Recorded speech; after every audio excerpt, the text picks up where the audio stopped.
This next guy drove across from Rochester, New York. He goes by the name Dr. Don. Let's hear it for him. I love Vermont.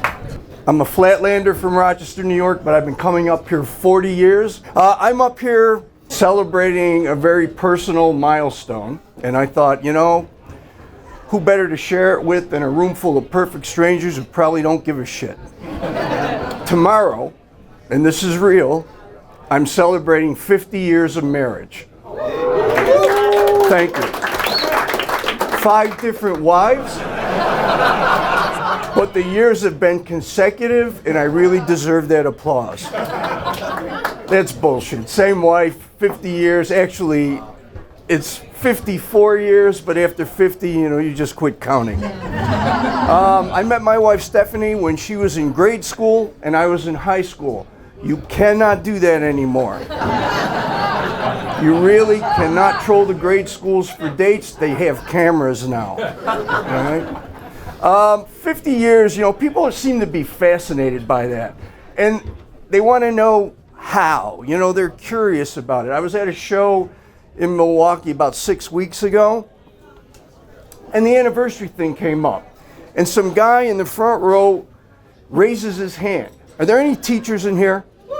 I used to be a teacher. You know, a kid raises his hand, it's like catnip. I mean, you just got to stop, right?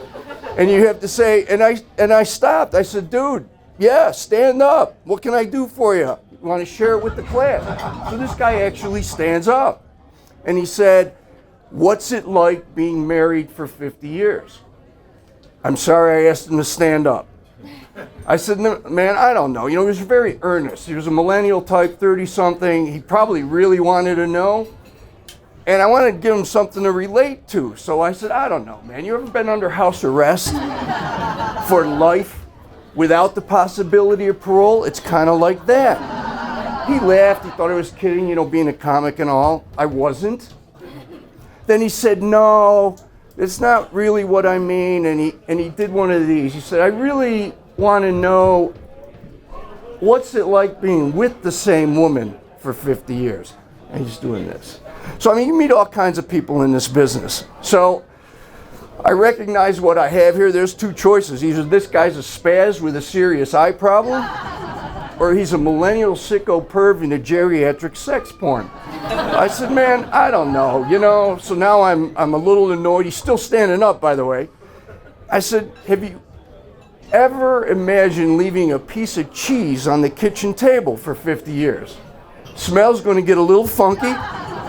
And while the finest cheeses improve with age, nibbling on it is decidedly an acquired taste. I barely got those words out of my mouth. Some woman starts screaming from the back of the room. You nasty old boomer. You think a 75-year-old penis tastes any better? You think this shit is funny? The room just went quiet. You could have heard a pin drop. I mean, this is a big club, 200 people. And you know, in these clubs, the lights are bright. You can't see past the front row. So I couldn't see this woman, and she didn't want to let up. She said, you know what it's like trying to get a 75-year-old penis to stand up straight? I got to use 2 hands. And when that doesn't work, I got to get out of bed, go down to the garage, grab a battery and a pair of jumper cables. I've killed 2 car batteries trying to make that old dick stand up straight and do its job. Now, you know, I could not see her, but I got to tell you, man, after 54 years of marriage, I'd recognize that voice anywhere. Seriously, though, man, people always asking me, you must know the secret. There's got to be a secret. You know, is it great sex? Is it communication? Do your wife and you have the same interests? You know, you got to stop watching Dr. fucking Phil. It's none of those things. That's all bullshit. I do know the secret, or I think I know the secret. You want to know the secret? Yeah. Well, I'm not giving it up for that. This is seriously good shit. You want to know the secret? Thank you. All right. It's travel. Somebody's got to travel. You got to travel. She's got to travel. He's got to travel. They got to travel, depending on your sexual preference and pronoun preferences. Somebody's got to travel. Never to the same place, and preferably not even in the same direction. So this guy says to me, well, yeah, doc, that's fine for you because you travel for a living. What about the rest of us? We actually have to come home every day. Well, what do you think man caves and she sheds are all about? Those are domestic demilitarized zones.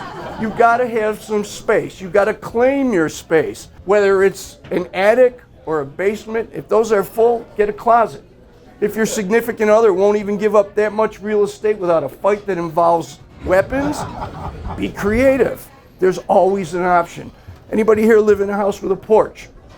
Porches, who's got porches? You know that space underneath? Underused. And think about it, it's already got a roof. You're inches away from plumbing, electric, and sewage. And you probably got a view of the street. Man, you gotta find some space. I suggest you get it because if you don't, you're gonna find yourself the subject of a Dateline special. I have nightmares about this shit. I'll wake up in the middle of the night in a cold sweat and I can hear Lester Holt's voice in my ear. He's going, wife of local comedian Dr. Don vanished last night after neighbors reported hearing a heated argument over bedsheet thread counts.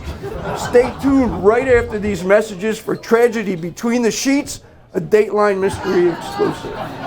So I want you guys to stay tuned for your next comic, because they're coming up now. That's my cautionary tale after 54 years of marriage. Thank you very much. Appreciate it.